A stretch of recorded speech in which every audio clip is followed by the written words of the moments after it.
para a meditação. Livro de Eclesiastes, capítulo 1, o verso de número... Deixa eu ver se é o verso de número 6. Eclesiastes 1,6, como está lá no telão. Capítulo 1 de Eclesiastes, um livro de Salomão. O versículo 6 diz assim: o vento vai para o sul e faz o seu giro para o norte. Continuamente vai girando o vento e volta fazendo os seus circuitos. Leio mais uma vez: o vento vai para o sul e faz o seu giro para o norte. Continuamente vai girando o vento e volta fazendo os seus circuitos. Amém, igreja? Amém, povo de Deus? Amém. É isso mesmo? Eclesiastes capítulo 1,6, é isso? Amém. É que eu perguntei o amém e os irmãos ficaram assim, falei, será que estou lendo o texto errado? Amém, igreja? Amém. Então agora pode se sentar, por gentileza. Se você puder ainda desocupar suas mãos, dá uma linda salva de palmas para o Senhor Jesus. Bem forte, bem forte.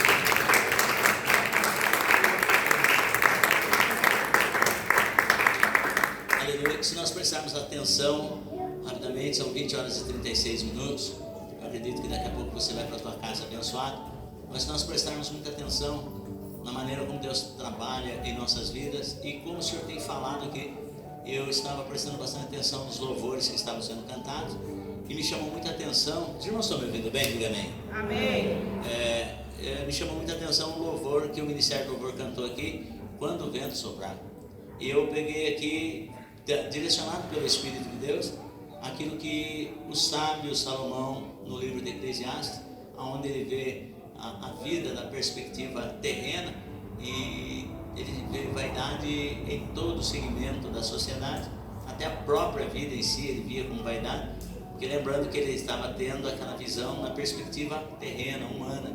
E ele diz assim: o vento vai para o sul e faz o seu giro para o norte, continuamente vai girando o vento e volta fazendo o seu circuito.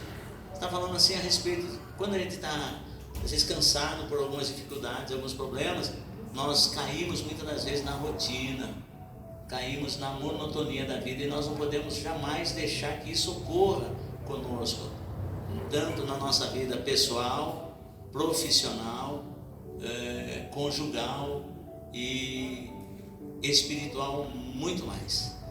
Porque se nós deixarmos a nossa vida cair na rotina, aí nós apresentamos diante de Deus um culto frio, gélido, e isso não traz transformações de vida para as pessoas que nos ouvem, e o nosso testemunho não é um testemunho forte o suficiente para que as pessoas vejam Deus em nossas vidas. Então, e olhando assim, Salomão, ele estava vendo exatamente isso, a sua vida uma constante rotina, e isso cansa tanto, que chega um momento que ele fala assim, que tudo isso acaba se cansando, porque o que era já foi antes, e o que vai ser já foi antes também. Então as coisas vão girando no seu ciclo, e tem pessoas que deixam a sua vida entrar na rotina e acabar virando essa monotonia. Levanta de manhã, vai para o trabalho, faz aquilo que lhe é mandado fazer, sai do trabalho, volta para casa, e dentro de casa tem aquela rotina costumeira, e acaba que não tendo nenhum progresso em cima disso, e as pessoas acabam se cansando, e mesmo porque de repente acaba que não vendo as coisas acontecendo, porque acostumou viver naquela rotina. E só que dentro da perspectiva divina, Deus, ele não nos deixa viver na rotina, porque o próprio Deus, ele diz assim: eis que faço novas todas as coisas. Constantemente Deus está fazendo coisas novas em nossas vidas, e muitas das vezes quando nós estamos no campo da rotina, nós não conseguimos enxergar. Nossa irmã missionária Graziela teve a sua oportunidade, e ela disse assim: lembre pelo menos um motivo que te trouxe aqui para aplaudir o nome do Senhor, para agradecer ao Senhor. Então nós temos inúmeras razões e motivos, mas é importante que nós possamos ver a mão de Deus agindo nas nossas vidas nos mínimos detalhes. Porque se nós conseguirmos ver a poderosa mão de Deus nos mínimos detalhes, nós não teremos dificuldades em acreditar quando Deus precisa realizar um sobrenatural, por mais complexo que seja, porque o nosso Deus é poderoso. Porque assim, Deus trabalha em nós. Deus trabalha conosco, mas antes de Ele trabalhar conosco, Ele vai trabalhar em nós. Quando Deus trabalha em nós, nós passamos a entender, a ter a maturidade para ver, opa, é a mão de Deus que está agindo. E aí nós temos condições de ver Deus trabalhar através de nós. E quando Deus trabalha através de nós, o nome dele é glorificado. Então nunca deixe a sua vida cair na monotonia. Nunca deixe a sua vida cair na rotina, porque se assim você o fizer, aí você se torna uma pessoa crítica. Hoje eu não vou no culto, hoje não é fulano que vai pregar, hoje não vai quase ninguém agora nesse tempo de frio. Então nós começamos a cair na monotonia, na rotina, e nós acabamos apresentando para Deus um culto bem difícil. E o Ministério do Louvor estava cantando aquele hino, Quando o Vento Soprar. E esse hino, ele é baseado no livro do profeta Ezequiel, e principalmente no capítulo de número 37, onde Deus leva o profeta a um vale, espiritualmente falando, a um vale cheinho de ossos sequíssimos. E você percebe dentro desse contexto que é uma mensagem escatológica, que ainda vai se cumprir durante o milênio, mas qual a lição que nós podemos trazer para as nossas vidas? E o hino, ele fala muito forte no meu coração, quando o vento soprar. Quando o vento soprar. Eu achei muito interessante, porque eu fiz aqui algumas anotações, gostaria de compartilhar com os irmãos rapidamente, porque são 20h42, e 9 horas nós vamos encerrar mesmo. E aí eu coloquei, intitulei assim a mensagem de hoje, quando o vento soprar. Quando o vento soprar, escute, você precisa ter fé. Olha só, quando o vento soprar, eu e você precisamos ter fé em Deus que esse vento vai passar. Por quê? Porque esse vento que eu e você precisamos ter fé para que ele passe, e o Espírito de Deus me leva no livro do patriarca Jó, no capítulo de número 1, versículo 18 e 19, estava soprando um vento na casa de Jó, na vida de Jó, e esse vento, ele veio da além do deserto. Ele veio da além do deserto. E uma certa ocasião Jó estava tendo uma sucessão de perdas, porque quando esse vento da além do deserto vem, ele vem trazendo destruição, ele vem trazendo perdas. E aí de repente Jó, as pessoas vinham falando de tudo que Jó tinha perdido. Jó, você perdeu suas ovelhas. Jó, roubaram os seus camelos. Jó, as suas jumentas, elas se perderam, e sucessivamente. Foi um monte de perdas. Aí quando chega no versículo 18 e 19 do capítulo 1 de Jó, alguém chega para ele: Jó, os seus filhos, eles estavam se banqueteando na casa do mais velho.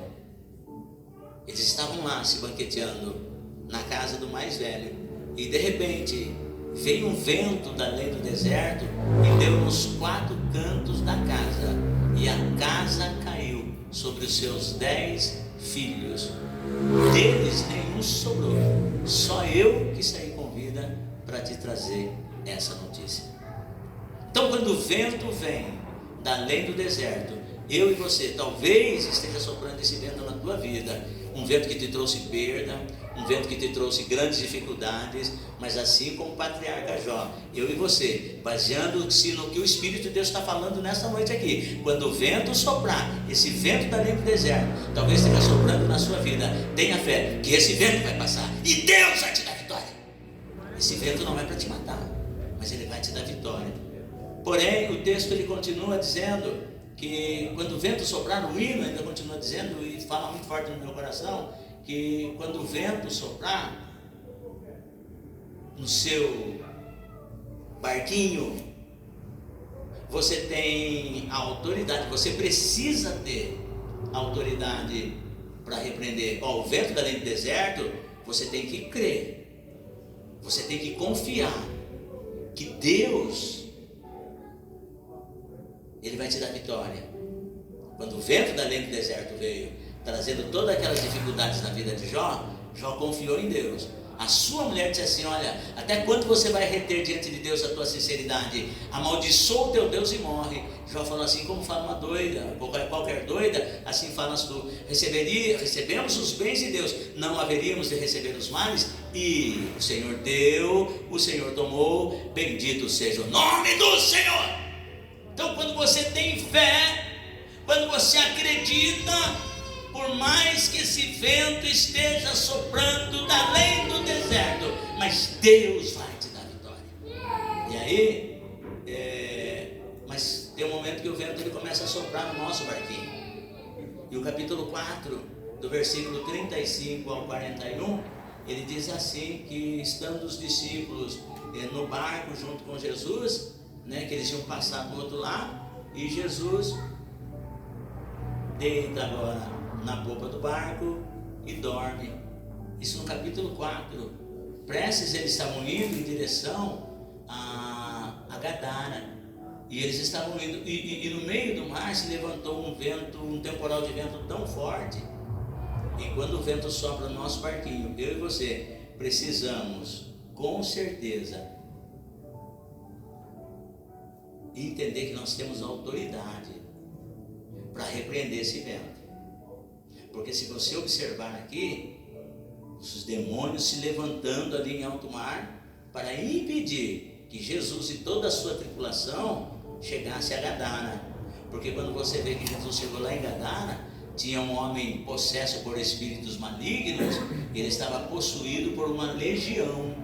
Quando os demônios falaram na boca daquele moço: já que vai nos tirar daqui, permita que nós entremos naqueles porcos. E Jesus permitiu, cerca de quase 2.000 porcos morreram afogados. Tamanha a quantidade de demônios que havia naquele homem. Mas antes de Jesus chegar lá em Gadara, os demônios queriam matar Jesus e toda a tripulação no meio do mar. Isso querendo dizer para mim, quando o vento sopra sobre o meu barco, sobre o teu barco, sobre a minha vida, sobre a tua vida, sobre a minha casa, sobre a tua casa, nunca esqueça que Jesus está no barco. Nunca esqueça. E você precisa ter fé. E você precisa ter fé, porque aqui quem deveria repreender eram os discípulos. E Jesus estava dormindo no barco ali, mas deixando com que os discípulos eles usassem a autoridade que Jesus já tinha dado para eles. Eis que vos dou o poder e a autoridade para pisar serpentes e escorpiões e toda a força do inimigo. Eles já tinham autoridade, bastava apenas usar. Mas quando o vento começou a soprar fortemente, os discípulos começaram a ficar com medo e foram lá despertar o mestre, dizendo: mestre, não se te dá que pereçamos. A Bíblia vai dizer que Jesus se levanta, repreende o vento e o mar. E depois ele chega para os discípulos dizendo: por que sois tão tímidos? Ainda não tendes fé? Eu venho aqui dizer para você: obras malignas, coisas ruins que se levantam dentro da minha casa, dentro da sua casa, na nossa vida pessoal, familiar, profissional, a Bíblia vai dizer assim que Deus nos deu autoridade. Eu e você podemos levantar a nossa voz, usar a fé que Deus nos deu e repreender todo o mal em nome de Jesus.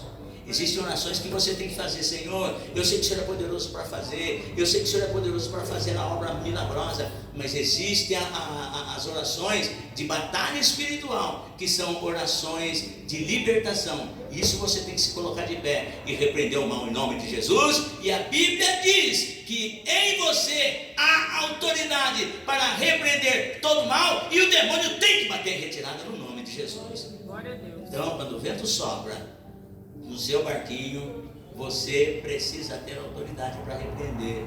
Marcos 4, versículo 35 e 41. E quando o vento sopra sobre a vida da igreja, porque tem um vento soprando sobre a vida da igreja, é um vento chamado vento de qualquer tipo de doutrina.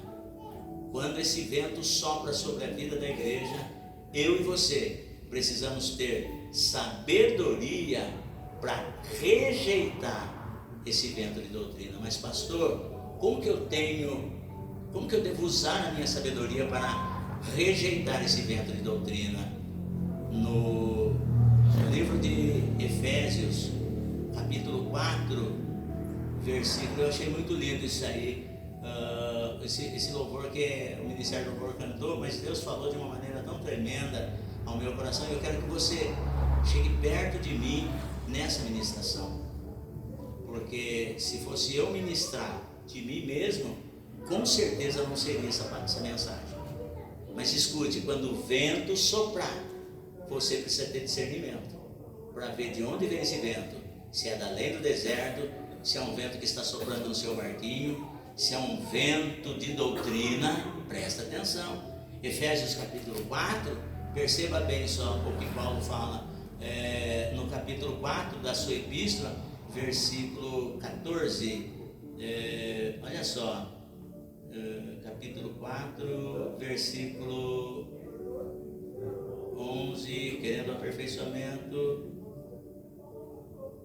Versículo 10, deixa eu ver se é isso mesmo, porque eu estou olhando lá no tempo. Capítulo 4, versículo 11. Mas para você entender, olha só o versículo 10, capítulo 4 de Efésios. Porque assim, quando você medita na epístola de Efésios, você vê assim que são 6 capítulos. Eu gosto muito de falar sobre isso. São 6 capítulos, só que são metade, a primeira metade do livro, ele dá como se fosse a teoria da vida cristã. E do capítulo 4 em diante é a vida cristã posta em prática. Eu não posso viver só no campo da teoria. Não, porque Deus faz. Não, eu preciso ter a experiência que Deus faz. Porque o Senhor ressuscitou, eu preciso ter a experiência de que eu caminho na presença do Cristo ressuscitado.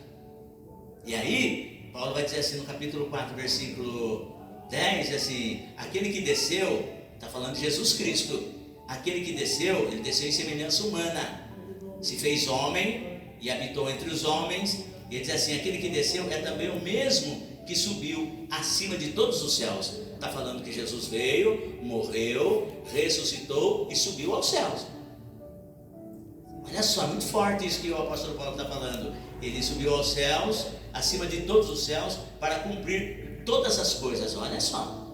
Aí o versículo 11 diz assim: e ele mesmo, ou seja, o Senhor Jesus, e ele mesmo deu uns para apóstolos. Ou seja, a minha vida, pastor Salustiano, eu não estou aqui porque eu caí de paraquedas, porque Deus me presenteou para essa igreja. Pastor Sérgio, presbítero Najib, pastor Roberto, as missionárias, as diaconisas, os cooperadores desta casa de oração, presbítero Wellington, missionária Graziela, missionária Marli, missionária Demi. A Bíblia vai dizer que nós não estamos aqui porque nós somos os melhores, não. Deus presenteou essa igreja, Deus presenteou essa congregação com esses obreiros e obreiras, diaconisa Margarete. Então, quando Jesus ressuscitou, Ele deu dons aos homens.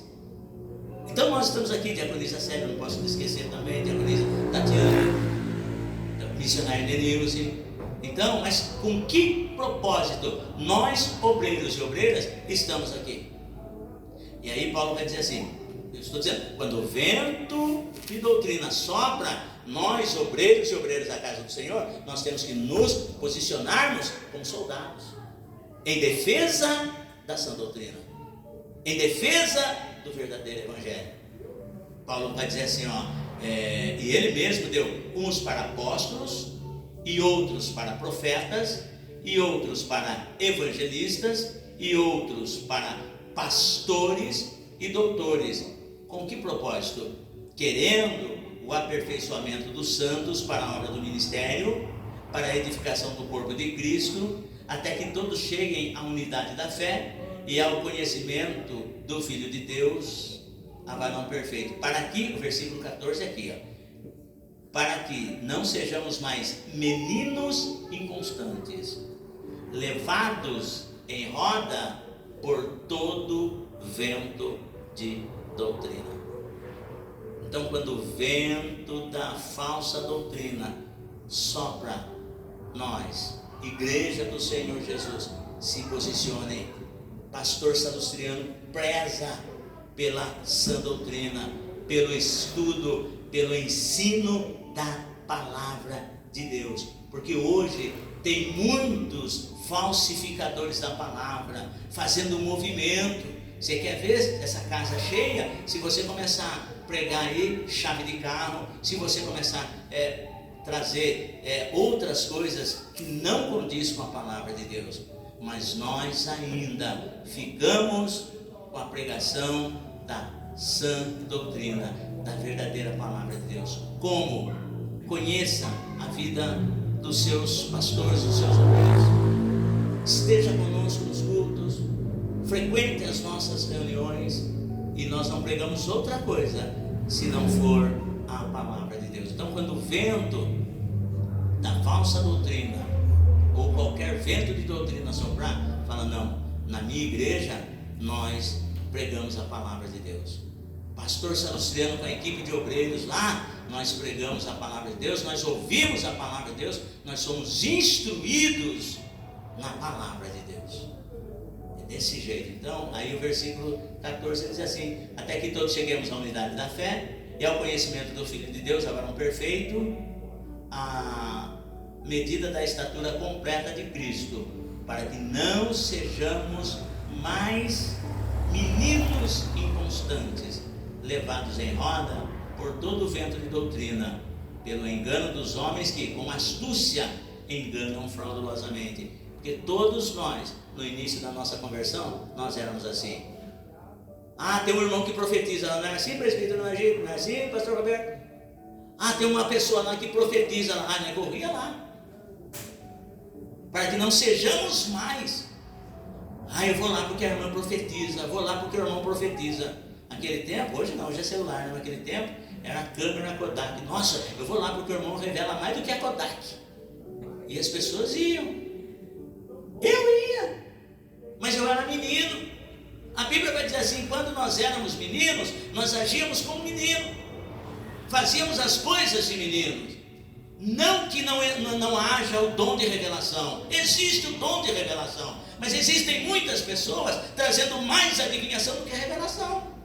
E a revelação de Deus não traz confusão, porque o amor de Deus está derramado em nossos corações pelo Espírito Santo que nos foi dado. Vento de doutrina é combatido com o discernimento de Espírito, e nós não podemos aceitar mesmo. Existem muitas pessoas aí profetizando coisas que não são. Fica profetizando: o irmão lá na sua igreja profetizou isso. Não vai longe, aqui mesmo andou acontecendo umas profetadas, viu? Aqui mesmo andou acontecendo umas profetadas. Mas como assim? Porque a irmã lá profetizou assim, o irmão lá profetizou desse jeito. Eu falei: não, mas espera um pouquinho, vamos conversar sobre essa profetada aí. Porque a Bíblia diz assim: havendo profecia, tem que haver o exame da profecia, não o julgamento do profeta. Mas vamos julgar a profecia, examinar a profecia e ver se é de Deus, porque a profecia ela tem que trazer a consolação, edificação e exortação. Eu não posso me direcionar pela profecia, não, eu tenho que me direcionar pela palavra de Deus. Quantos estão entendendo? Digam amém. Amém. Diga assim: vento de doutrina, vento qualquer de doutrina, se combate com discernimento de Espírito pela palavra de Deus. Amém, igreja? Então, quando o vento soprar, você precisa entender que se é o vento do Espírito, Deus nos dá unção para que nós possamos profetizar. Porque no livro de Ezequiel, capítulo 37, Deus fala para Ezequiel: poderão reviver esses ossos? O profeta fala: Senhor, tu sabes. Aí o Senhor falou: então profetiza sobre esses ossos. E Ezequiel começou a profetizar: vale de ossos secos, porque o Senhor vai fazer assim. Porque Ezequiel ele fala assim: eu profetizei conforme o Senhor me deu ordem para profetizar. E ele começou a profetizar, e a Bíblia vai dizer assim: que quando Ezequiel começou a profetizar aos ossos, os ossos começaram a fazer um grande reboliço, cada osso se juntar ao seu osso, e foi uma bênção. E se posicionaram um exército muito numeroso, e se puseram em pé. Mas Ezequiel ficou decepcionado, porque ele falou: quando eu profetizei do jeito que o Senhor mandou, os ossos se juntaram e começaram a surgir pele, nervo, carne, e se tornaram um exército em extremo.